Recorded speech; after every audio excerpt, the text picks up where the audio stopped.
हमर प्रिय देशवासी लोकनि नमस्कार। मोनक बात में अपने लोकनिक फेरसँ स्वागत अछि, अभिनंदन अछि।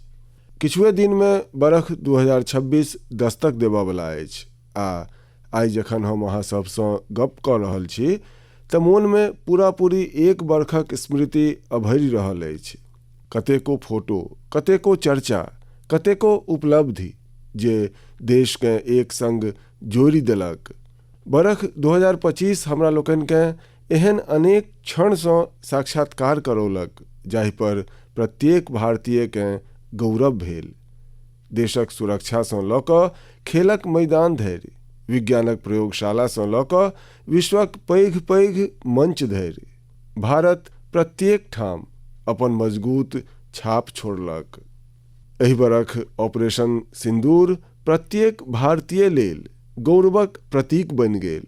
दुनिया स्पष्ट देखलक जे आजुक भारत अपन सुरक्षासँ कोनो समझौता नहि करैछ। ऑपरेशन सिंदूरक क्रम में देशक कोना कोनासँ माँ भारतीक प्रति प्रेम आ समर्पण केर छवि सोझाँ आयल। लोक अपन अपन ढंगसँ अपन भाव व्यक्त केलनि। संगी लोकनि, ई मनोभाव तखनो देखबा में आयल जखन वंदे मातरम केर 150 बरख पूर्ण भेल। हम अहाँ सबसँ #वंदे मातरम 150 केर संग अपन संदेश ओ सुझाव पठेबाक आग्रह केने छलहुँ। देशवासी लोकनि एहि अभियान में बढ़ि चढ़ि कऽ भाग लेलनि। संगी लोकनि, 2025 खेलक संदर्भ में सेहो एक गोट स्मरणीय बरख रहल। हमर पुरुष cricket team ICC champions trophy जीतलक। महिला क्रिकेट टीम सेहो पहिल बेर विश्व कप अपन नामे स्थापित केलक। भारतक बेटी लोकनि सेहो women's blind T20 world cup जीति कऽ इतिहास रचि देलनि। एशिया कप T20 में सेहो शानसँ तिरंगा लहरायल।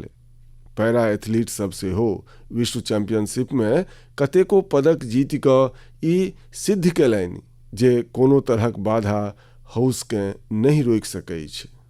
विज्ञान आ अंतरिक्षक क्षेत्र में सेहो भारत एकटा पैघ छलांग लगौलक। शुभांशु शुक्ला पहिल भारतीय बनला जे इंटरनेशनल स्पेस स्टेशन धरि पहुँचला।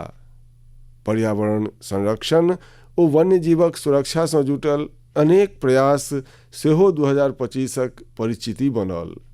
भारत में चीताक संख्या सेहो आब 30सँ बेसी भऽ गेल अछि। 2025 में आस्था, संस्कृति ओ भारतक अद्वितीय दाय सब एकहि संग देखबा में आयल। बरखक प्रारंभ में प्रयागराज महाकुंभक आयोजन संपूर्ण विश्वकेँ चकित केलक। बरखक अंत में अयोध्या में राम मंदिर पर ध्वजारोहणक कार्यक्रम प्रत्येक भारतीयकेँ गौरवसँ भरि देलक। स्वदेशी के लऽ कऽ सेहो लोक में बेस उत्साह देखबा में आयल। लोक आब वह वस्तु कीनि रहल छथि जाहि में कोनो भारतीय केर घाम चुअल होनि आ जाहि में भारतक माटिक सुगंधि होय। आइ हम गौरवसँ कहि सकैत छी जे बरख 2025 भारत के आरो अधिक आत्मविश्वास देलक अछि। इहो सत्य अछि जे एहि बरख हमरा लोकनि के अनेक क्षेत्र में प्राकृतिक आपदा केर सामना करऽ पड़ल। आब देश बरख 2026 में नव आशा ओ नव संकल्पक संग आगाँ बढ़बा लेल तत्पर अछि। हमर प्रिय देशवासी लोकनि, आइ विश्व भारतकेँ बहुत आशाक संग देखि रहल अछि। भारतसँ आशा करबाक सबसँ पैघ कारण अछि हमर युवा शक्ति। विज्ञानक क्षेत्र में हमर अनेकानेक उपलब्धि, नव नव इनोवेशन ओ टेक्नोलॉजी केर विस्तारसँ विश्व भरिक देश बहुत प्रभावित अछि। संगी लोकनि, भारतक युवा लोकनि में हरदम किछु ने किछु नव करबाक जुनून अछि आ ओ ओतबहि जागरूक सेहो छथि। कतेको बेर हमर युवा संगी लोकनि हमरासँ ई पूछै छथि जे ओ लोकनि राष्ट्र निर्माण में अपन योगदानकेँ आरो केना बढ़ाबथि आ ओ अपन विचारकेँ कोना साझी कऽ सकैत छथि। अनेक संगी हमरा पूछै छथि जे ओ लोकनि हमरा समक्ष अपन विचारक प्रस्तुति कोना कऽ सकैत छथि। हमर युवा संगी लोकनिक एहि जिज्ञासाक समाधान अछि विकसित भारत यंग लीडर्स डायलॉग। पछिला बरख एकर पहिल एडिशन भेल छल। आब किछु दिन बाद ओकर दोसर एडिशन होबयवला अछि। अगिला मासक 12 तारीख क स्वामी विवेकानंद जीक जयंतीक अवसर पर राष्ट्रीय युवा दिवस मनाओल जायत। एहि दिन यंग लीडर्स डायलॉग केर सेहो आयोजन हैत आ हम सेहो एहिमे अवश्य सम्मिलित हैब। एहिमे हमर युवा इनोवेशन, फिटनेस, स्टार्टअप ओ एग्रीकल्चर सदृश महत्वपूर्ण विषय सब पर अपन विचार विनिमय करता। हम एहि कार्यक्रमक प्रति बहुत उत्साहित छी। संगी लोकनि, हमरा ई देखि कऽ नीक लागल जे एहि कार्यक्रम में हमर युवा लोकनिक सहभागिता बढ़ि रहल अछि। किछु दिन पहिने एहिसँ संबद्ध एक गोट क्विज कंपीटिशन भेल। एहिमे 50 लाख सँ बेसी युवा सम्मिलित भेलाह। एक गोट निबंध प्रतियोगिता सेहो भेल जाहिमे छात्र लोकनि विभिन्न विषय पर अपन मत रखलनि। एहि प्रतियोगिता में तमिलनाडु पहिल ओ उत्तर प्रदेश दोसर स्थान पर रहल। संगी लोकनि, आइ देशक भीतर युवा लोकनि के प्रतिभा प्रदर्शन हेतु नव नव अवसर भेटि रहल छनि। एहन कतेक रास प्लेटफॉर्म्स विकसित भऽ रहल अछि जतऽ युवा लोकनि अपन योग्यता आ रुचिक अनुसार टैलेंट देखा सकै छथि। एहने एकटा प्लेटफॉर्म अछि स्मार्ट इंडिया हैकेथॉन। ई एकटा आरो एहन माध्यम अछि जतऽ विचार के क्रिया रूप देल जाइ छै। संगी लोकनि, स्मार्ट इंडिया हैकेथॉन 2025 केर समापन एहि मास में भेल अछि। एहि हैकेथॉन केर क्रम में 80 सँ बेसी सरकारी विभागक 270 सँ बेसी समस्या पर छात्र लोकनि काज केलनि। छात्र लोकनि एहन समाधान देलनि जे वास्तविक जीवनक चुनौती सँ जुड़ल छल, जेना ट्रैफिकक समस्या अछि। एकरा लऽ कऽ युवा लोकनि स्मार्ट ट्रैफिक मैनेजमेंट सँ जुड़ल अत्यंत मनोरंजक परिदृश्य साझी केलनि। फिनेंशियल फ्रॉड्स ओ डिजिटल अरेस्ट सदृश चुनौतीक समाधान पर सेहो युवा लोकनि अपन विचार रखलनि। गाम में डिजिटल बैंकिंग लेल साइबर सिक्योरिटी फ्रेमवर्क पर सुझाव देलनि। कतेको युवा कृषि क्षेत्रक चुनौतीक समाधान में जुटल रहला। संगी लोकनि, पिछला 7-8 बरख में स्मार्ट इंडिया हैकेथॉन में 13 लाख सँ बेसी छात्र ओ 6000 सँ बेसी संस्थान भाग लऽ चुकल अछि। युवा लोकनि शताधिक समस्याक सटीक समाधान सेहो देलनि अछि। एहि प्रकारक हैकेथॉनक आयोजन समय समय पर होइत रहैत अछि। हम अपन युवा संगी लोकनि सँ आग्रह करै छी जे ओ एहन हैकेथॉन में अवश्य भाग लैथि। संगी लोकनि, आजुक जीवन तकनीकी आधारित भेल जा रहल अछि आ जे परिवर्तन पहिने कएक बरख में होइत छल से परिवर्तन आब किछुए बरख में होइत देखल जाइ छै। कतेको बेर तऽ लोक ई चिंता व्यक्त करै छथि जे रोबोट कदाचित मनुक्खे के नहि प्रतिस्थापित कऽ दिए। एना बदलैत समय में मानवीय विकासक लेल अपन जड़ि सँ जुड़ल रहब बहुत आवश्यक अछि। हमरा ई देखि कऽ बड़ प्रसन्नता होइत अछि जे हमर अगिला पीढ़ी अपन सांस्कृतिक जड़ि के नीक जकाँ थामि रहल अछि, नव सोचक संग नव ढंग सँ। संगी लोकनि, अहाँ लोकनि इंडियन इंस्टीट्यूट ऑफ साइंसक नाम तऽ अवश्य सुनने हैब। शोध ओ नवाचार एहि संस्थाक परिचिति अछि। किछु बरख पूर्व ओतुका किछु छात्र ई अनुभव केलनि जे अध्ययन ओ शोधक बीच संगीत लेल सेहो किछु स्थान हेबाक चाही। एतहि सँ प्रयासक रूप में संगीतक छोट कक्षा प्रारंभ भेल। ने पैघ मंच आ ने कोनो पैघ बजट। क्रमशः ई प्रयास बढ़ैत गेल आ आइ एकरा हम गीतांजलि IISc केर नाम सँ जनैत छी।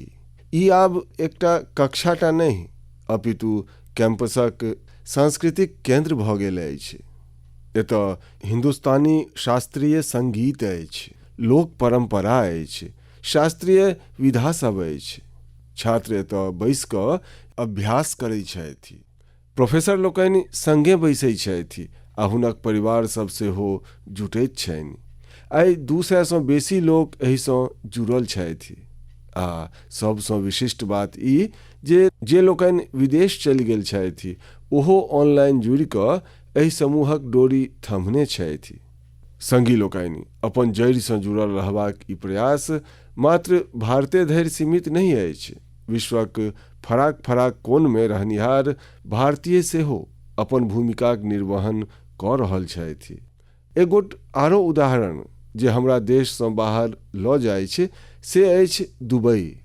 ओतऽ रहनिहार कन्नड़ परिवार सब स्वयंसँ एकटा आवश्यक प्रश्न पुछलनि। हमर बच्चा सब टेक वर्ल्डमे आगाँ तऽ बढ़ि रहला अछि, मुदा कतहु ओ अपन भाषासँ दूर तऽ नहीं भऽ रहल अछि। एतहिसँ जन्म भेल कन्नड़ा पाठशाले केर एकटा एहन प्रयास जतऽ नेना सबकेँ कन्नड़ा पढ़ब, सीखब, लिखब ओ बाजब सिखाओल जाइ छै। आइ एहिसँ 1000 सँ बेसी नेना जुड़ल छथि। वस्तुतः कन्नड़ा नाडु नुडी नम्माहेमे कन्नड़ा केर भूमि ओ भाषा पर हमरा लोकनिकेँ गौरव अछि। संगी लोकनि एक गोट पुरान कहबी अछि, जतऽ चाह ओतहि राह। एहि कहबीके फेरसँ सत्य सिद्ध केलनि अछि मणिपुरक एकटा युवा मोइरांगथेम सेठ जी। हुनक वयस 40 बरखसँ कम छनि। श्रीमान मोइरांगथेम जी मणिपुरक जाहि सुदूर क्षेत्रमे रहै छलाह ओतऽ विद्युत केर पैघ समस्या छल। एहि चुनौतीसँ निबटबाक लेल ओ स्थानीय समाधान पर जोर देलनि जे हुनका भेटलनि सौर ऊर्जामे। मणिपुरमे ओहुना सौर ऊर्जा उत्पन्न करब सहज अछि तऽ मोइरांगथेम जी सोलर पैनल लगेबाक अभियान चलौलनि आ एहि अभियानक कारणे आइ हुनका क्षेत्रक शताधिक घरमे सौर ऊर्जा पहुँचि गेल अछि। विशेषता ई अछि जे ओ सौर ऊर्जाक उपयोग हेल्थ केयर ओ आजीविकाकेँ आरो नीक बनेबा लेल केलनि अछि। आइ हुनक प्रयाससँ मणिपुरमे अनेको स्वास्थ्य केन्द्रकेँ सेहो सौर ऊर्जा भेटि रहल अछि। हुनक एहि काजसँ मणिपुरक नारी शक्तिकेँ सेहो बहुत लाभ भेल अछि। स्थानीय मछुआरा आ कलाकार सबकेँ सेहो एहिसँ सहयोग भेटल अछि। संगी लोकनि आइ सरकार PM सूर्य घर मुफ्त बिजली योजनाक अंतर्गत प्रत्येक लाभार्थी परिवारकेँ सोलर पैनल लगेबाक लेल प्रायः 75 सँ 80 हजार टाका दऽ रहल अछि। मोइरांगथेम जीक ई प्रयास ओना तऽ व्यक्तिगत प्रयास अछि, मुदा ओ सोलर पावरसँ जुड़ल प्रत्येक अभियानकेँ नव गति दऽ रहल अछि। हम मोनक बात केर माध्यमसँ हुनका अपन शुभकामना दै छी। हमर प्रिय देशवासी लोकनि, आउ आब हम कनेक जम्मू कश्मीर दिस चली। जम्मू कश्मीरक सांस्कृतिक ओ ऐतिहासिक विरासत आ ओकर एहन गाथा साझी करऽ चाहै छी जे अहाँके गौरवसँ भरि देत। जम्मू कश्मीरक बारामूलामे जेहनपोरा नामक एकटा स्थान अछि, ओतऽ लोक कतेको बरखसँ किछु ऊँच ऊँच टीला देखैत आबि रहल छलाह। साधारण सन बुझल जायवला एहि टीलाक लेल ककरो ई पता नहीं छल जे ओ की अछि। फेर एक दिन पुरातत्वविद केर नजरि एहि सब पर पड़ल। जखन ओ एहि क्षेत्रकेँ ध्यानसँ देखब प्रारंभ केलनि तऽ ई टीला सब किछु भिन्न लगलनि। एकर बाद एहि टीला सभक वैज्ञानिक अध्ययन प्रारंभ भेल। ड्रोनक माध्यमसँ ऊपरसँ फोटो लेल गेल, भूमि केर मैपिंग कयल गेल आ किछु विस्मयकारी तथ्य सोझाँ आबऽ लागल। बादमे पता लागल जे ई टीला सब प्राकृतिक नहीं छल, ई मानव निर्मित कोनो अट्टालिकाक अवशेष छल। एही क्रममे एकटा आरो मनोरंजक प्रकरण एहिसँ जुड़ल। कश्मीरसँ हजारों किलोमीटर दूर फ्रांसक एकटा संग्रहालयमे आर्काइव्समे एकटा पुरान अस्पष्ट चित्र भेटल। बारामूलाक ओहि चित्रमे 3 गोट बौद्ध स्तूप बुझना जाइत छल। एतहिसँ समय करौट फेरलक आ कश्मीरक एकटा गौरवशाली अतीत हमरा लोकनिक समक्ष आयल। ई प्रायः 2000 बरख प्राचीन इतिहास अछि। कश्मीरक जेहन पोराक ई बौद्ध परिसर हमरा ई स्मरण करबैत अछि जे कश्मीरक अतीत की छल, ओकर परिचिति कतेक समृद्ध छल। हमर प्रिय देशवासी लोकनि, आब हम अहाँ लोकनिसँ भारतसँ हजारों किलोमीटर दूर भेल एकटा एहन प्रयासक चर्च करऽ चाहैत छी जे मोनकेँ छूबि लेबऽवला अछि। फिजीमे भारतीय भाषा ओ संस्कृतिक प्रसारक लेल एकटा सराहनीय पहल भऽ रहल अछि। ओतुका नव पीढ़ीकेँ तमिल भाषासँ जोड़बाक लेल अनेक स्तर पर बरोबरि प्रयास भऽ रहल अछि। पछिला मास फिजीक राकी क्षेत्रमे ओतुका एकटा स्कूलमे पहिल बेर तमिल दिवस मनाओल गेल। ओहि दिन बच्चा सभकेँ एकटा एहन मंच भेटल जतऽ ओ लोकनि अपन भाषा पर फूजल मोनसँ गौरव व्यक्त केलनि। बच्चा लोकनि तमिलमे कविता सुनेलनि, भाषण देलनि आ अपन संस्कृतिकेँ पूर्ण आत्मविश्वासक संग मंच पर उतारलनि। संगी लोकनि, अपना देशक भीतर सेहो तमिल भाषाक प्रचार लेल बरोबरि काज चलि रहल अछि। किछु दिन पूर्व हमर संसदीय क्षेत्र काशीमे 4म काशी तमिल संगमम भेल। आब हम अहाँकेँ एकटा ऑडियो क्लिप सुनाबऽ जा रहल छी। अहाँ सुनू आ अंदाज लगाउ जे तमिल बजबाक प्रयास कऽ रहल ई बच्चा सब कहाँ केर छथि। वणक्कम। भारत और संगतल ओरे भारतम उन्नत भारतम नैरत्तपट्ट काशी तमिल संगमम 4 तमिल करपोम नान रोम कारके उदाहरणार्थ येन तमिल इंट्रोडक्शन कासियोड़ भूमिल नान पायल पटेल और सुकिन्स इंटर कॉलेज की मानवी अनेवरकुम येन वणक्कम। संगी लोकनि, अहाँके ई जानि कऽ आश्चर्य हैत जे तमिल भाषामे एतेक सहजतासँ अपन बात राखयवला ई बच्चा लोकनि काशी केर छथि, वाराणसी केर छथि।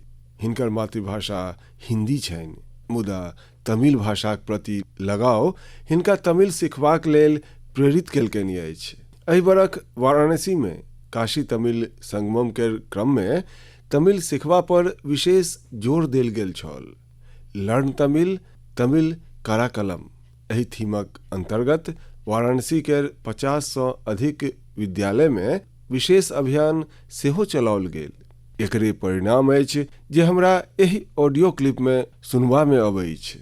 एन्नपेर वैष्णव नान निवेदिता शिक्षा सदन बालिका इंटर कॉलेज वाराणसी पढ़िक्किरेन नान काशी तमिल करकलाम 4.0 ला तमिल भाषा टिक्कावुम इल्लुवम करेन इंधा वयपुक्क पराधान नरेंद्र मोदी अवगलेगु नान नन्टी सोलिगरेन। संगी लोकनि, तमिल भाषा विश्वक सभसँ प्राचीन भाषा अछि। तमिल साहित्य सेहो अत्यंत समृद्ध अछि। हम मोनक बातमे काशी तमिल संगमममे भाग लेबाक आग्रह केने छलहुँ। हमरा प्रसन्नता अछि जे आइ देशक दोसरो कतेक भागमे बच्चा ओ युवा सभक बीच तमिल भाषाक प्रति नव आकर्षण देखबामे आबि रहल अछि। यह भाषाक शक्ति अछि, यह भारतक एकता अछि। संगी लोकनि, अगिला मास हमसभ देशक 77वीं गणतंत्र दिवस मनायब। जखन कखनो एहन अवसर अबैत अछि तऽ हमर मोन स्वतंत्रता सेनानी ओ संविधान निर्माता लोकनिक प्रति कृतज्ञताक भावसँ भरि जाइत अछि। हमर देश स्वतंत्रता प्राप्ति लेल दीर्घकालीन संघर्ष केलक अछि।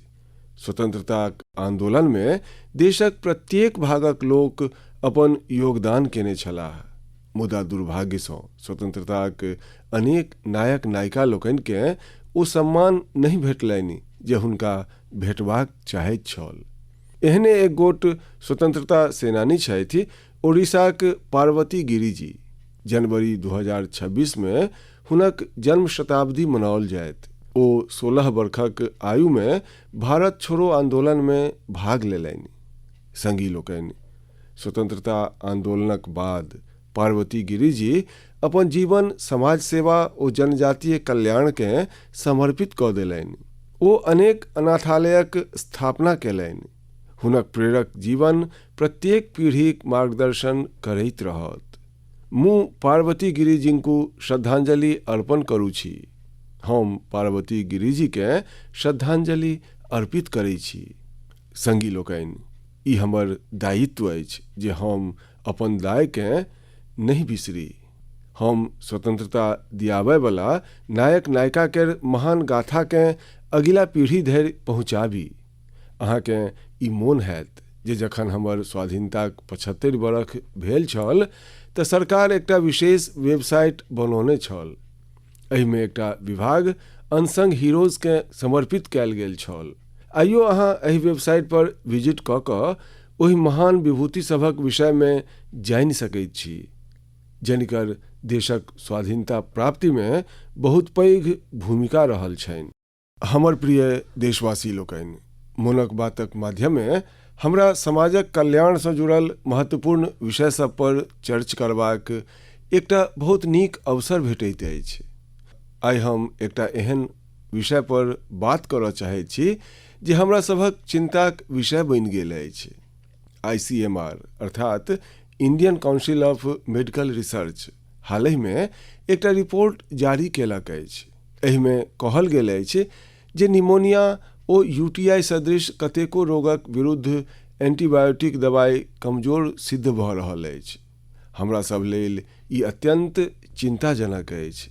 रिपोर्टक अनुसार एकर एकटा पैघ कारण बिना समझने बुझने एंटीबायोटिक दवाई केर सेवन अछि। एंटीबायोटिक एहन औषधि नहीं अछि जकरा ओहिना लऽ लेल जाय। एकर प्रयोग डॉक्टरक सलाह बिनु नहीं करबाक चाही। आइ काल्हि लोक ई मानऽ लगला अछि जे बस एक गोली लऽ लिअ सब तकलीफ दूर भऽ जायत। यह कारण अछि जे रोग ओ संक्रमण एहन एंटीबायोटिक औषधि पर भारी पड़ि रहल अछि। हम अहाँ सबसँ आग्रह करै छी जे कृपया अपन मन मर्जी सँ दवाई के प्रयोग करबासँ बची। एंटीबायोटिक दवाई के मामला में तऽ एहि बातक ध्यान राखब बहुत आवश्यक अछि।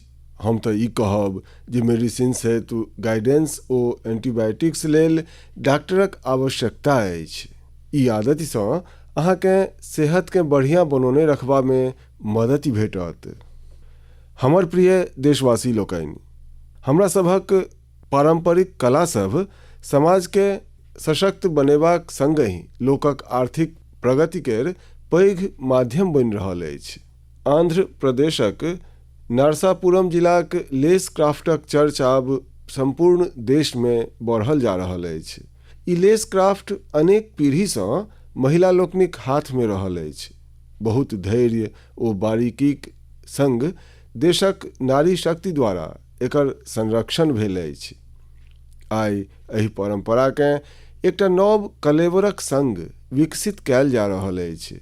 आंध्र प्रदेश सरकार ओ नाबार्ड मिलि कऽ कारीगर लोकनि के नव डिजाइन सिखा रहल अछि, नीक स्किल ट्रेनिंग दऽ कऽ नव बाजार सँ जोड़ि रहल अछि। नरसापुरम लेस के GI टैग सेहो भेटल अछि। आइ एहिसँ 500 सँ अधिक उत्पाद बनि रहल अछि आ 250 सँ अधिक गाम में प्रायः 1 लाख महिला के एहिसँ काज भेटि रहल छनि। संगी लोकनि, मोनक बात एहन लोक सबके आगाँ अनबाक मंच सेहो अछि जे अपन परिश्रम सँ ने मात्र पारंपरिक कला सबके आगाँ बढ़ा रहल छथि अपितु एहिसँ स्थानीय लोक सबके सशक्त सेहो कऽ रहल छथि। मणिपुरक चूड़ाचांदपुर में मार्गरेट रामथार सिमजी केर एहने प्रयास रहलनि अछि।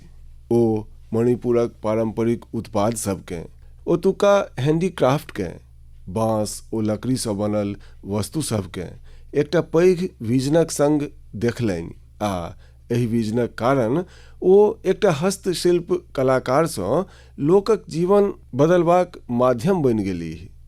आइ मार्गरेट जीक यूनिट में 50 सँ बेसी आर्टिस्ट काज कऽ रहल छथि आ ओ अपन मेहनति सँ दिल्ली समेत देशक अनेक राज्य में अपन उत्पाद सभक एकटा बाजार विकसित कयलनि अछि। संगी लोकनि, मणिपुर केर एकटा आर उदाहरण सेनापति जिलाक रहवाली चोखोने क्रिचेना जी के अछि। हुनक पूरा परिवार परंपरागत खेती सँ संबद्ध रहल अछि। क्रिचेना अपन एहि पारंपरिक अनुभवकेँ एकटा आर विस्तार देलनि अछि। ओ फूलक खेतीकेँ अपन जुनून बनौलनि। आइ ओ एहि काजसँ फराक बाजारकेँ जोड़ि रहल छथि आ अपन क्षेत्रक स्थानीय समुदायकेँ सेहो सशक्त बना रहल छथि। संगी लोकनि, ई सब उदाहरण एहि तथ्यक पर्याय अछि जे जँ पारंपरिक ज्ञानकेँ आधुनिक दृष्टिक संग आगाँ बढ़ायल जाय तऽ ई आर्थिक प्रगतिक पैघ माध्यम बनि जाइ छै। अहूँक लग पासमे जँ सफलताक एहन गाथा हुए तऽ हमरासँ अवश्य साझी करी। संगी लोकनि, हमरा देशक सबसँ उत्साहवर्धक बात ई अछि जे बरख भरि देशक कोनो ने कोनो भागमे उत्सवक वातावरण बनल रहै छै। फराक पाबनि तिहारक संग विभिन्न राज्यमे उत्सव आयोजित होइत रहै छै।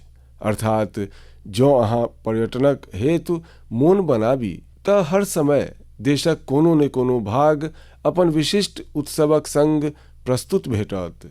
एहने एकटा उदाहरण आइ काल्हि कच्छक रणमे चलि रहल अछि। एहि बरख कच्छ रणोत्सवक ई आयोजन 23 नवंबरसँ प्रारंभ भेल अछि जे 20 फरवरी धरि चलत।